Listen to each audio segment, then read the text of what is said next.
Good afternoon student, आप सबका Oxford Malwa academy में स्वागत है। आज हम क्लास 12 सब्जेक्ट अकाउंट चैप्टर 2 का आगे का पार्ट पढ़ने जा रहे हैं। हमने पिछले वीडियोस में जो profit and loss appropriation account बनाना सीखा था, ठीक है, और कुछ प्रैक्टिकल उसके अपन ने किए भी थे। उसके आगे अब हम पार्टनर्स कैपिटल अकाउंट और पार्टनर्स करेंट अकाउंट बनाना सीखेंगे। पार्टनर्स कैपिटल अकाउंट जो है कि वो टू टाइप, इसमें दो मेथड से बनाए जाते हैं। एक तो फिक्स्ड मेथड होती है और एक फ्लक्चुएटिंग मेथड होती है ना। फिक्स्ड मेथड को समझेंगे हम। फिक्स्ड मेथड में दो अकाउंट खोले जाते हैं। एक तो पार्टनर्स कैपिटल अकाउंट खोला जाता है और एक होता है पार्टनर्स करेंट अकाउंट, ठीक है। पार्टनर्स कैपिटल अकाउंट इसमें किस प्रकार से बनाया जाता है? सबसे पहले पार्टनर्स कैपिटल अकाउंट में कौन कौन से कॉलम होते हैं? पार्टनर्स कैपिटल अकाउंट होता है चाहे पार्टनर्स करेंट अकाउंट, दोनों में कॉलम जो होते हैं वो सेम ही होते हैं, है ना। फर्स्ट कॉलम डेट का होता है, second column particulars, partners 1, partners 2, ठीक है। ये डेबिट साइड है, ये डीआर साइड है और ये सीआर साइड है। Partners 1, partners 2। फिर ये सीआर साइड की डेट, पार्टिकुलर्स, पार्टनर 1 और पार्टनर 2। यदि कोई भी हो, Ram, Shyam, A B C X Y Z, 2 partner हो तो 2 कॉलम आ जाएंगे और 3 पार्टनर्स हो तो 3 कॉलम आ जाएंगे, ठीक है। अब इसमें सबसे पहले जो अकाउंट खोला जाता है वो होता है पार्टनर्स कैपिटल अकाउंट, है ना। अब इसमें ये फिक्स्ड मेथड का है, इसलिए इसमें कैपिटल हमेशा एक जैसी रहती है, हमेशा फिक्स्ड रहती है। इसमें कैपिटल के अलावा और कोई अदर चीजें इसके अंदर नहीं इंक्लूड होती है।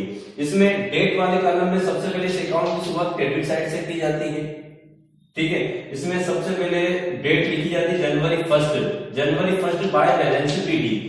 क्योंकि ये जो अकाउंट है ये पार्टनर्स कैपिटल अकाउंट है और यहाँ बाय बैलेंस बीडी में पार्टनर्स की जो कैपिटल जो इन्वेस्ट करते हैं, जो लगाते हैं बिजनेस के अंदर, वो कैपिटल यहाँ पर लिखी जाएगी। जैसे कि पिछले जो वीडियोस में हमने profit and loss appropriation account बनाना सीखा था और उसमें by balance BD credit side में लिखा था। तो जिस अकाउंट का जो अकाउंट खोला जाता है उसी का ही बैलेंस उसके अंदर लिखा जाता है। उसके अंदर प्रॉफिट का बैलेंस, प्रॉफिट हो तो क्रेडिट साइड में लिखते थे और यदि लॉस हो तो डेबिट साइड में लिखते थे। उसी प्रकार से ये पार्टनर्स कैपिटल अकाउंट है तो यहाँ पर बैलेंस पार्टनर्स की कैपिटल का आएगा, ठीक है। बाय बैलेंस बीडी, यहाँ पर पार्टनर की कैपिटल, पार्टनर 1 की कैपिटल कितनी है, पार्टनर 2 की कैपिटल कितनी है। 3 पार्टनर तो एक कॉलम और हम उसमें इंक्लूड कर देंगे, बढ़ा देंगे, तो उनकी कैपिटल यहाँ पर लिखी जाएगी, ठीक है। उसी प्रकार ईयर, यहाँ पर जब इस खाते की शुरुआत क्रेडिट साइड से की जाएगी, जनवरी 1 ओपनिंग जो कैपिटल रहेगी वो क्रेडिट साइड में लिखी जाएगी और क्लोजिंग एंड ईयर दिसंबर 31। यहाँ पर तो बैलेंस सीडी करके इस अकाउंट को क्या कर देंगे, बंद कर देंगे और यही कैपिटल नेक्स्ट ईयर फॉरवर्ड हो जाएगी किस साइड में, क्रेडिट साइड में। और फिर जनवरी 1 बाय बैलेंस बीडी, इस प्रकार से ये अकाउंट चलता जाएगा, ठीक है। फिक्स्ड कैपिटल मेथड में पार्टनर्स कैपिटल अकाउंट में जो कैपिटल है उसमें किसी भी प्रकार का परिवर्तन नहीं होता है, वो स्थायी रहती है, फिक्स्ड रहती है हमेशा। उसमें कैपिटल के अलावा अदर चीजों को नहीं लिखा जाता है। इसके साथ एक और अकाउंट बनाया जाता है सेकंड नंबर का। फिक्स्ड कैपिटल में 2 अकाउंट ओपन किए जाते हैं। एक तो पार्टनर्स कैपिटल अकाउंट जिसमें पार्टनर्स की कैपिटल हमेशा फिक्स्ड रहती है ना, स्थायी रहती है। और एक होता है दूसरा अकाउंट खोला जाता है partners current account. Partners current account मतलब चालू खाता, ठीक है। इस खाते की शुरुआत क्रेडिट साइड से भी कर सकते हैं और डेबिट साइड से भी कर सकते हैं। यदि चालू खाते का पार्टनर्स के करेंट अकाउंट का बैलेंस यदि क्रेडिट है तो क्रेडिट में लिखेंगे और यदि उनका बैलेंस डेबिट है तो टू बैलेंस बीडी करके डेबिट में लिखेंगे, ठीक है। अभी मैंने यहाँ पे सिर्फ जो है कि क्रेडिट साइड का बैलेंस शो करके बताया है आपको। तो बाय बैलेंस बीडी, यहाँ पे जो डेट आएगी वो जनवरी 1 आएगी। ओपनिंग बैलेंस में जनवरी 1 आएगी, बाकी सभी में जो है कि दिसंबर 31 डेट आएगी, याद रखना है। बाय बैलेंस बीडी, सबसे पहले यहाँ पे चालू खाते का जो उनका करेंट अकाउंट का जो बैलेंस है वो यहाँ पर शो किया जाएगा। वो आपको जो है कि प्रैक्टिकल जब आप पढ़ेंगे, सवाल को जब आप पढ़ेंगे तो उसके अंदर जो है कि करंट अकाउंट का बैलेंस दिया होगा। करंट अकाउंट का बैलेंस यदि क्रेडिट बैलेंस है तो क्रेडिट साइड में लिख देंगे बाय बैलेंस बीडी करके, और यदि करंट अकाउंट का डेबिट बैलेंस है तो टू बैलेंस बीडी करके डेबिट साइड लिख देंगे। ठीक है, नेक्स्ट आगे बढ़ते हैं। सबसे पहले इसकी हम क्रेडिट साइड को समझेंगे। ठीक है, क्रेडिट साइड में क्या क्या आता है? Bye interest on capital account, जो भी पार्टनर्स को दिया जाता है फर्म की ओर से, जो भी पार्टनर्स को फर्म की ओर से दिया जाता है वो सारी चीजें क्रेडिट में आएगी। मतलब इधर जो होगा वो उनका एक प्रकार से डिपॉजिट, फर्म के अंदर डिपॉजिट राशि होगी। ये सारी चीजें उनकी कैपिटल को क्या होगी, उनके चालू खाते के बैलेंस को क्या करेगी, बढ़ाएगी। ठीक है, उनके चालू खाते का बैलेंस, फिर उनको इंटरेस्ट ऑन कैपिटल मिला, इंटरेस्ट ऑन कैपिटल। अब आप थोड़ा सा रिवर्स में जाइए और देखिए कि आपने जो profit and loss appropriation account बनाया था तो उसके डेबिट साइड में हम interest on capital, salary, commission और उनके प्रॉफिट को डिवाइडेड करके लिखते थे। तो प्रॉफिट एंड लॉस के डेबिट साइड में जो भी चीजें पार्टनर्स को डिवाइडेड हुई है, जो भी चीजें पार्टनर्स को डिस्ट्रीब्यूट हुई है, उनको दी गई है, वो सारी चीजें पार्टनर्स करंट के अकाउंट में क्रेडिट साइड में आ जाएगी। एक लॉजिक है। ठीक है, ये इंटरेस्ट ऑन कैपिटल अकाउंट, उनका जो करंट अकाउंट का जो बैलेंस हो क्या हो जाएगा, इंक्रीज हो जाएगा। फिर इंटरेस्ट ऑन लोन, यदि किसी पार्टनर ने, पार्टनर 1 ने या पार्टनर 2 ने फर्म को लोन दिया तो उस पर उसको क्या मिलेगा, इंटरेस्ट मिलेगा, तो वो भी किस साइड में आ जाएगा, क्रेडिट साइड में आ जाएगा। नेक्स्ट है बाय सैलरी, यदि किसी पार्टनर्स को सैलरी दी जा रही है तो वो सैलरी किसी को भी, एक पार्टनर्स को दी जा रही है तो एक के अकाउंट में लिख देंगे, दोनों को दी जा रही है तो दोनों के अकाउंट में लिख देंगे। जिसको दी जा रही है उसको उसके अकाउंट में हम लिख देंगे। ठीक है, कमीशन, जिसको कमीशन मिल रहा है उसको कमीशन लिख देंगे यहाँ पर। उसके बाद profit and loss appropriation account profit, इसके पहले profit and loss appropriation account बनाना हमने सीखा था। आगे वाले सवाल जब आप प्रैक्टिकल आएंगे तो उसमें आपको profit and loss appropriation account भी बनाना पड़ेगा और पार्टनर्स करेंट अकाउंट और पार्टनर्स कैपिटल अकाउंट भी बनाना पड़ेगा। ठीक है, तो जब profit and loss appropriation account बनाएंगे और जब उसका यदि प्रॉफिट आया तो हम उसको डेबिट साइड में डिस्ट्रीब्यूट करते हैं। ठीक है, तो वो ऐसा यहाँ पर दोनों को जो जितना जितना डिस्ट्रीब्यूट किया गया है तो वो प्रॉफिट यहाँ पे लिख देंगे, शो कर देंगे। ठीक है, तो एक लॉजिक ये है, profit and loss appropriation account आपने बनाना सीखा है तो उसके डेबिट साइड में जो जो चीजें पार्टनर्स को डिवाइडेड हुई है, पार्टनर्स को, वो सारी चीजें पार्टनर्स करंट अकाउंट में क्रेडिट साइड में आ जाएगी, है ना।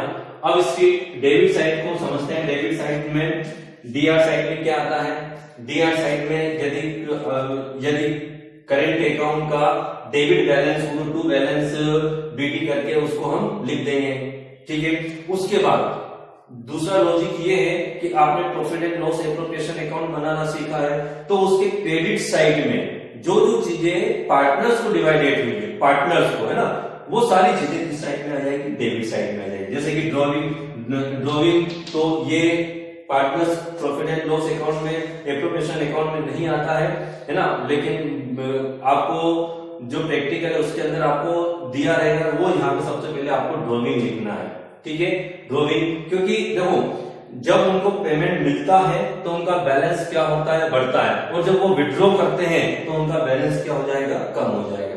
ठीक है, ड्रॉइंग लिख देंगे क्योंकि उन्होंने आरित किया है तो उनका बैलेंस क्या हो जाएगा, कम हो जाएगा। उसके बाद interest on drawing, interest on drawing, अब उनको जो पार्टनर से ड्रॉइंग किया है, उन्होंने पेमेंट जो निकाला बिजनेस से, उस पर उनको इंटरेस्ट देना पड़ेगा, तो वो इंटरेस्ट यहाँ पर हम लिख देंगे। इससे उनका बैलेंस क्या हो जाएगा, कम हो जाएगा, कैपिटल का बैलेंस क्या हो जाएगा, कम हो जाएगा।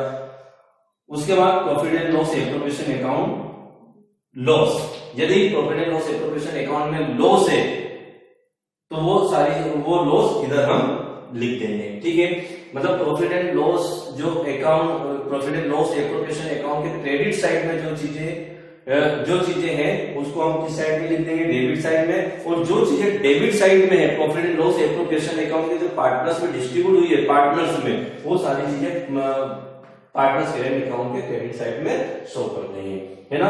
तो ये इस प्रकार से पार्टनर्स करेंट अकाउंट बनाना है।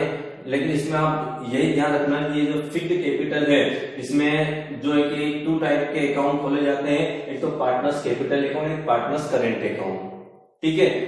कैपिटल के साथ इसमें पार्टनर्स करेंट अकाउंट ओपन किया जाता है, और हमेशा फिक्स्ड कैपिटल जो मेथड है उसके अंदर जो कैपिटल अकाउंट जो है उसमें हमेशा कैपिटल पार्टनर्स की क्या रहेगी, फिक्स्ड रहेगी, उसमें किसी भी प्रकार का परिवर्तन नहीं होगा।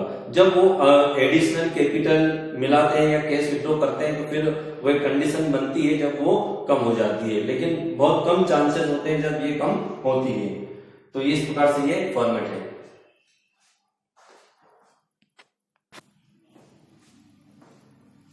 नेक्स्ट मेथड है फ्लक्चुएटिंग कैपिटल मेथड। मैंने अभी आपको बताया था कि इसमें जो है कि 2 मेथड होती है कैपिटल अकाउंट बनाने के, एक तो फिक्स्ड मेथड जो अभी हमने समझी है, और सेकंड मेथड होती है फ्लक्चुएटिंग कैपिटल मेथड, मतलब परिवर्तनशील। इसमें जो पार्टनर्स की जो कैपिटल होती है वो हमेशा क्या होती रहती है, परिवर्तित होती रहती है ना। तो सबसे पहले इसमें जो पार्टनर्स करेंट अकाउंट बनाते हैं सेम वैसा का वैसा ही है, इसमें किसी भी प्रकार का कोई परिवर्तन नहीं है। सिर्फ एक परिवर्तन ये है कि ये क्योंकि पार्टनर्स कैपिटल अकाउंट है, इसलिए यहाँ पर जो बैलेंस बीडी है, यहाँ पर किसका बैलेंस आएगा, पार्टनर्स की कैपिटल का। जबकि इसके पहले वाले जो करेंट अकाउंट अपन ने समझा है वहां पर बाय बैलेंस बीडी, जो बैलेंस बीडी क्रेडिट में जो बैलेंस लिखे वहां पर चालू खाते का बैलेंस आता था, ठीक है। यहाँ पर किसका बैलेंस आएगा, पार्टनर्स कैपिटल अकाउंट का।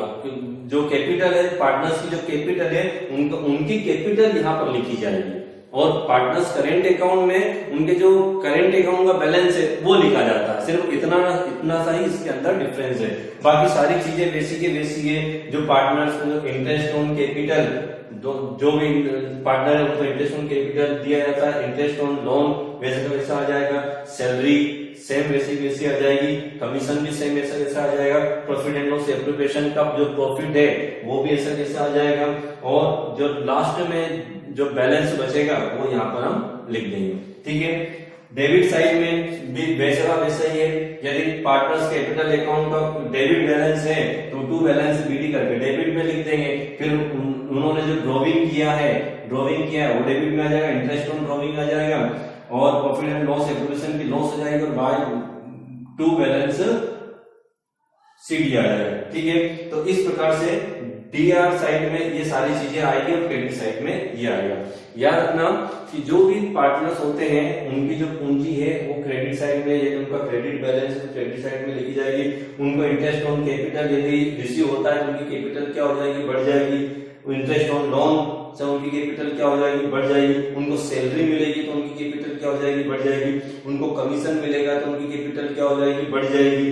उनको यदि प्रॉफिट में एप्रोप्रिएशन के प्रॉफिट में हिस्सा मिलेगा, उनका जो शेयर है वो यदि मिलेगा तो उनकी कैपिटल क्या हो जाएगी, बढ़ जाएगी।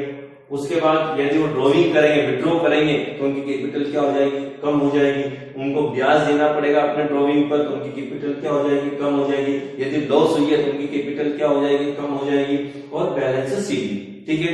दोनों साइड का हम योग लगाएंगे, और जिधर भी बैलेंस हो, यदि डेबिट बैलेंस हो तो डेबिट में लिख देंगे, और क्रेडिट बैलेंस हो तो क्रेडिट। यदि डेबिट साइड का टोटल जो है पार्टनर्स का, जो डेबिट साइड का टोटल यदि ज्यादा बड़ा है तो क्रेडिट साइड के को हटाकर बैलेंस लिख देंगे। इसी प्रकार से उधर भी हम कर देंगे। तो ये जो फॉर्मेट है, यदि फॉर्मेट आपने अच्छे से समझ लिए हैं तो सारे क्वेश्चन, सारे प्रैक्टिकल आप आसानी से कर सकते हैं। जितने भी इन मेथड के जितने भी प्रैक्टिकल है वो आसानी से कर सकते हैं, ठीक है। Okay, thank you.